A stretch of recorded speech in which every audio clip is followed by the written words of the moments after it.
രമേന്ദ്ര sir ഒരു ശബ്ദം കേൾക്കുന്നുണ്ടോ? ശോഭായാത്രയുടെ അല്ലല്ല, ഞാൻ കേൾക്കുന്നു. ഇതെൻ്റെ പിണറായി അല്ല, എൻ്റെ പിണറായി ഇങ്ങനെയല്ല. എനിക്ക് കേൾക്കാൻ പറ്റുന്നുണ്ട്, സാറിന് കേൾക്കാൻ പറ്റുന്നില്ല അല്ലേ? എനിക്ക് കേൾക്കാൻ പറ്റുന്നതിന് ഞാനത് വായിച്ചു, അതുകൊണ്ടാണ്. പിണറായിയുടെ ഒരു പോസ്റ്റ് വായിച്ചു. അപ്പോൾ തൊട്ടിങ്ങനെ ഒരു എന്താ സ്വരം ഇങ്ങനെ കേൾക്കുന്നത് പോലെ, അശരീരി കേൾക്കുന്ന പോലെ. പൂജാകർമ്മങ്ങളുടെയൊക്കെയാണോ? അല്ലല്ല, ഇത് ആരോ പറയുന്നു ഇതെൻ്റെ പിണറായി അല്ല, എൻ്റെ പിണറായി ഇങ്ങനെയല്ല. ഞാൻ വായിച്ചു കേൾപ്പിക്കാം. ഭക്തജനങ്ങളുടെ മനസ്സിലെ പ്രിയപ്പെട്ട സങ്കല്പമാണ് ശ്രീകൃഷ്ണൻ്റേത്. ലീലാകൃഷ്ണനായി വരെ അവർ ഓമനിക്കുന്ന ഈ സങ്കല്പം സ്നേഹത്തിൻ്റെയും വാത്സല്യത്തിൻ്റെയും പ്രതിരൂപം കൂടിയാണ്. അധർമ്മങ്ങൾക്കെതിരായ പോരാട്ടങ്ങൾക്ക് ശക്തി പകരുന്നതും മനുഷ്യ മനസ്സുകളിലെ സ്നേഹവിശ്വാസങ്ങളെ ദൃഢപ്പെടുത്തുന്നതുമാവട്ടെ ഈ വർഷത്തെ ശ്രീകൃഷ്ണ ജയന്തി ആഘോഷങ്ങൾ. എല്ലാവർക്കും ആശംസകൾ. കേൾക്കുന്നുണ്ടോ? ഇപ്പോൾ കിട്ടും. ഒരു ശ്യാമമാധവ ഛായ ഈ വാചകങ്ങളിൽ ദർശിക്കാം. അപ്പോൾ പ്രഭാവർമ്മ അറിയണ്ട. അതെ. അപ്പോൾ സംഭവം എന്താണെന്ന് വെച്ചാൽ ഇത്തവണ ശോഭായാത്രകൾ വേണ്ട എന്ന് പാർട്ടി തീരുമാനിച്ചിട്ടുണ്ട്. അവരുടെ കണ്ണൂർ മാത്രമല്ലേ ഉള്ളൂ. കണ്ണൂരാണ് പി ജയരാജൻ്റെ കാലത്ത് ശോഭായാത്രകൾ. അത് RSS മാത്രം നടത്തിയാൽ പോരാ. ഹിന്ദുക്കൾ നമ്മുടെ കൂടെയുള്ളതാണ്, ഹിന്ദുക്കളുടെ കൂടെയുള്ള നമ്മുടെ വോട്ട് ബാങ്ക് നിലനിർത്തണം എന്ന് പറഞ്ഞിട്ട് അദ്ദേഹം. പക്ഷേ അത് എങ്ങനെ പോയി എന്ന് പറഞ്ഞാൽ വ്യക്തിപൂജ സിദ്ധാന്തത്തിൽ ചെന്ന് നിന്നതായിട്ട് പിന്നെ പാർട്ടി കണ്ടെത്തി. ഈ കുരുക്ഷേത്രത്തിൽ തേർതെളിക്കുന്ന അർജുനനായിട്ടുമൊക്കെ പി ജയരാജനെ ചിത്രീകരിക്കുക, ഭഗവത്ഗീത ഓതി കൊടുക്കുന്ന സന്ദർഭത്തിൽ മുന്നിടുന്ന പിണറായി ആയിരിക്കും. കൃഷ്ണനായിട്ട് അത് കൃഷ്ണനായിട്ട് ചിത്രീകരിക്കുന്ന ഈ DYFI പോസ്റ്ററുകളൊക്കെ അവിടെ പല മുക്കിലും ക്ഷേത്രങ്ങളൊക്കെ നിൽക്കുന്ന സ്ഥലത്തുമൊക്കെ.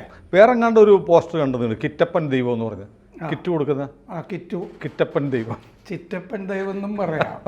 അപ്പോൾ എന്താണെന്ന് വെച്ചാൽ ഈ DYFI ഇങ്ങനെ നിങ്ങൾക്ക് ശ്രീകൃഷ്ണ ജയന്തി ആശംസകൾ എന്നൊക്കെ പറഞ്ഞിട്ട് ബാനർ കിട്ടുക, ബോർഡുകൾ വയ്ക്കുക, ഈ വക പരിപാടികളൊക്കെ ഉണ്ടായിരുന്നു. ശ്രീകൃഷ്ണ ജയന്തി ആശംസകൾ എന്ന് പറഞ്ഞ് ചെഗുവേരയുടെ ഒരു പടം, ചെഗുവേരയുടെ പടമോ. DYFI പിന്നെ കർണാടക സംസ്ഥാന സമ്മേളന സമയത്ത് ഇതുപോലെ ഒരുപാട്. അല്ല, ഇവിടെ മഹാരാഷ്ട്രയിൽ മഹാരാജാവിൻ്റെ പടം വെക്കുന്നുണ്ട്. പിന്നെ അവിടെ രണ്ട് ഈ ഇരട്ടകൾ വലിയ പോരാട്ടമൊക്കെ നടത്തിയിരുന്നു. അവരുടെ പടം ഓരോ സ്ഥലത്തെ ഇങ്ങനെ നാടൻ വീരന്മാരുടെയൊക്കെ പടം ഒക്കെ വെച്ചിട്ടൊക്കെ അവരിപ്പോൾ പോസ്റ്റർ അടിക്കുക, അങ്ങനെയൊക്കെ ചെയ്യും. അല്ല, ഞാനിപ്പോൾ ഓർക്കുന്നത് ഗുരുവായൂർ മുമ്പ് ഒരിക്കൽ കഴിഞ്ഞ സർക്കാരിൻ്റെ കാലത്ത് പിണറായി പോയിരുന്നു. എന്നിട്ട് ചോദിച്ചില്ലേ, ആ വിളക്ക് കാണുന്നിടത്തിൽ ആണോ കൃഷ്ണൻ ഇരിക്കുന്നത് എന്ന് ചോദിച്ച ഓർമ്മയില്ലേ? അത് മാത്രമല്ല എനിക്ക് ഓർമ്മയുള്ളത്, കടകംപള്ളി സുരേന്ദ്രൻ പോയിട്ട്, അത് ശബരിമലയല്ലേ? അല്ല, ഗുരുവായൂർ തൊഴുതപ്പോൾ കൈ താത്തിയിട്ട് മറ്റേ കദളിപ്പഴം കൊണ്ട് തുലാഭാരം നടത്തി അവിടെ. കാരണം ഭാര്യ പറഞ്ഞിട്ട്, കാരണം നിങ്ങളെ ഈ പദവിയിലൊക്കെ എത്തിച്ചിരിക്കുന്ന ഗുരുവായൂരപ്പനാണ്, പോയി തുലാഭാരമൊക്കെ നടത്തണം എന്ന് പറഞ്ഞിട്ട് കടകംപള്ളി പോയി അതങ്ങനെ ചെയ്യുന്നുണ്ട് ഒരു വഴിക്ക്. ഇവരെല്ലാം വലിയ ഈ പൈസ ഉണ്ടാവുമ്പോൾ ധാരാളം ഈ പ്രാർത്ഥനയിൽ നിമഗ്നരായി പോവുക, ഉള്ള പൈസ സംരക്ഷിക്കാനും ഒക്കെ. നമുക്കൊന്നും ഇല്ലാതിരിക്കുമ്പോഴാണ്, ഈ നഷ്ടപ്പെടാൻ ചങ്ങല മാത്രം എന്ന് പറഞ്ഞ അവസ്ഥയിലിരിക്കുമ്പോഴാണ് ഈ ദൈവത്തിനെയൊക്കെ പുച്ഛിക്കാൻ കഴിയും,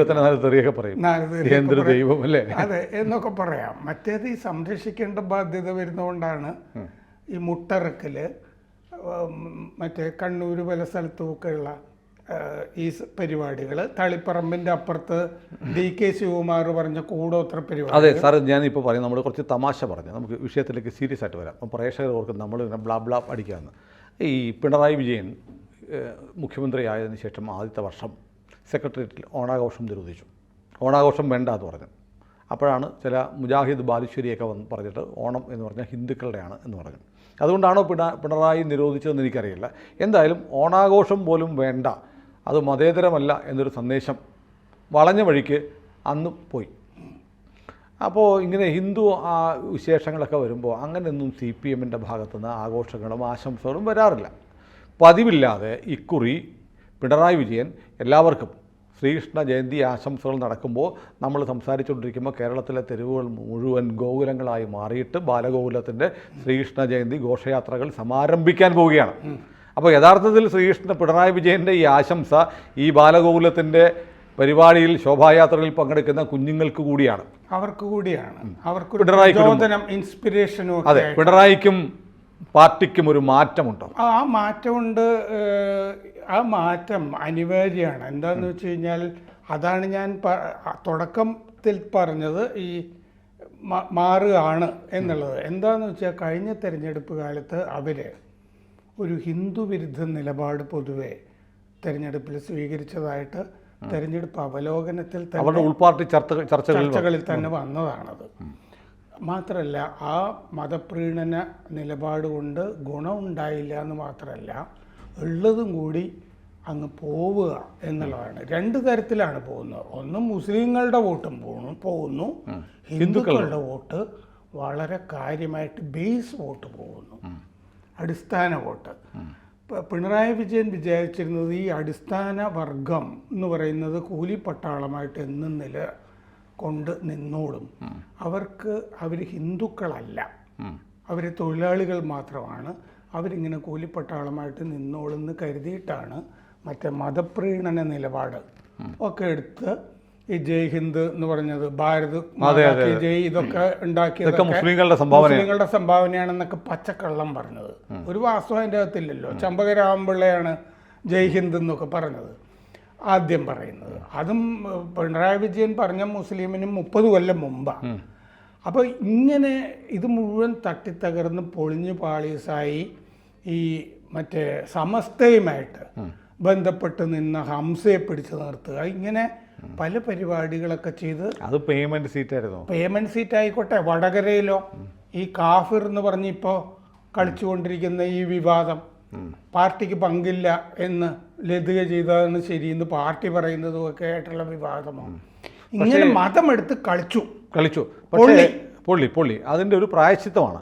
പക്ഷേ എപ്പോഴും ഒരു സാധനമുണ്ട് ഇതിനകത്ത്, ഭക്തജനങ്ങളുടെ മനസ്സിലെ പ്രിയപ്പെട്ട സങ്കല്പമാണ് ശ്രീകൃഷ്ണൻ്റേത്. അതാണ് അംഗീകരിച്ചു ശ്രീകൃഷ്ണനെ. അല്ല, സങ്കല്പമാണ്, മിത്താണ്.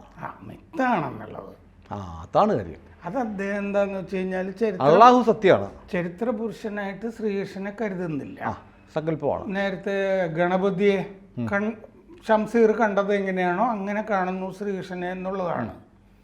പക്ഷേ ശ്രീകൃഷ്ണനെ ചരിത്ര പുരുഷനായിട്ട് കാണില്ല. കാരണം കാൾ മാർക്സിനെയോ ലെനിനെയോ പോലെയൊക്കെ ഉള്ളൊരു ചരിത്ര പുരുഷനല്ലല്ലോ ശ്രീകൃഷ്ണൻ.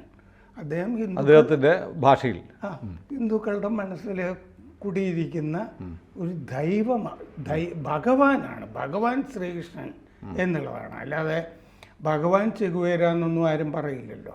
ഭഗവാൻ ലെനിനൊന്നും ആ ലെവലിലേക്കൊന്നും ലെനിനൊന്നും വളർന്നിട്ടില്ല. പക്ഷേ ഹിന്ദുക്കളുടെ മനസ്സിൽ ഇത്തരം ധാരാളം ചരിത്ര പുരുഷന്മാർ ഭഗവാന്മാരായിട്ട് വളർന്നിരിക്കുന്നു. അതിൽ വേറെ കാര്യമുണ്ട്. ഇപ്പം എത്ര 1, 2, 3 മിനിമം 3 തവണ ശ്രീകൃഷ്ണൻ എന്ന് പിണറായി എഴുതിയിട്ടുണ്ട്. അത്രയും സ്വർഗത്തിലേക്ക് അടുക്കും. അത്രയും അദ്ദേഹം സ്വർഗത്തിനോട് അടുക്കുന്നുണ്ടാവും പിണറായി വിജയൻ, സ്വർഗത്തിൽ വിശ്വാസം ഉണ്ടെങ്കിൽ. വിഷ്ണു ലോകത്തിലേക്കാണ് സ്വർഗം അല്ലേ? വിഷ്ണു പദം പോകുക എന്നാണ് പറയുക, സ്വർഗത്തിലേക്ക് പോകുന്നതിനൊക്കെ. എത്രയോ അവതാരം, കുറേ പാവങ്ങൾ മാറിക്കിട്ടും ഭഗവാനെ 3 തവണ വിളിച്ചാൽ. അത് വലിയ കാര്യമാണ്. പണ്ട് കരുണാകര എന്ന് വിളിക്കുന്ന എം പി രാഘവനോട് കരുണാകരൻ പറഞ്ഞു, എന്നെ പറ്റിയല്ല, നിങ്ങൾ ഭഗവാനെയാണ് വിളിക്കുന്നത് എന്ന് പറയുന്നത് പോലെ ഇതിപ്പോൾ അഷ്ടമി രോഹിണിയായിട്ട് ബന്ധപ്പെട്ടിട്ടാണ് ശോഭായാത്രകൾ നടത്തുന്നത്. കൃഷ്ണൻ ജനിച്ച ദിവസം.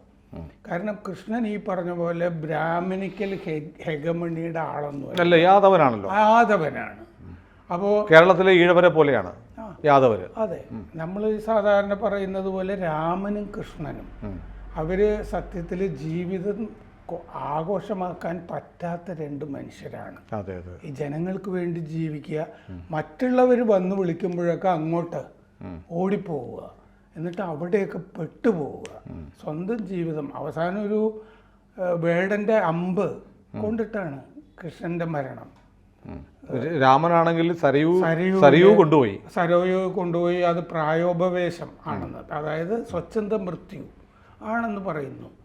ഒരു സമാധാനവുമില്ലാത്ത ഒരാളായിരുന്നു ശ്രീരാമനെ പറ്റി പറഞ്ഞു തുടങ്ങി കുറച്ച് കഴിയുമ്പോൾ നമ്മുടെ സനാതന കവി ബാലേന്ദ്രൻ ചുള്ളിക്കാട് എന്നോട് സംസാരിക്കുമ്പോഴൊക്കെ വിതുമ്പി തുടങ്ങും രാമൻ.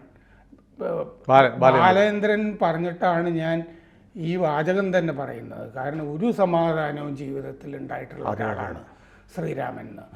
അതുകൊണ്ടാണ് ജനങ്ങൾ അവരെ രണ്ടുപേരെയും മറക്കാതിരിക്കുന്നത്. ഇതാണ് വാസ്തവം.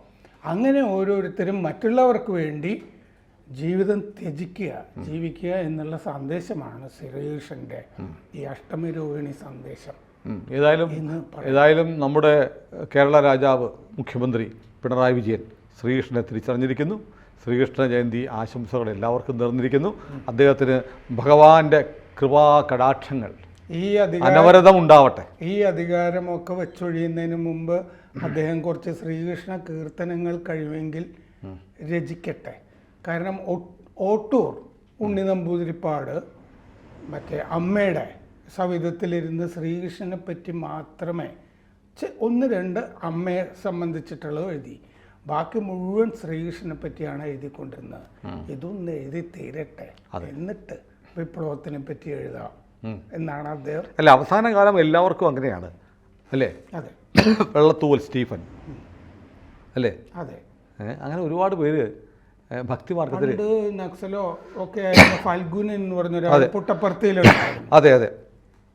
അപ്പോൾ ഏതായാലും പിണറായി വിജയന് നമുക്കും ശ്രീകൃഷ്ണ ജയന്തി ആശംസകൾ നേരുന്നു. ഗുരുവായൂരപ്പൻ അങ്ങേക്ക് കൂട്ടായിരിക്കട്ടെ.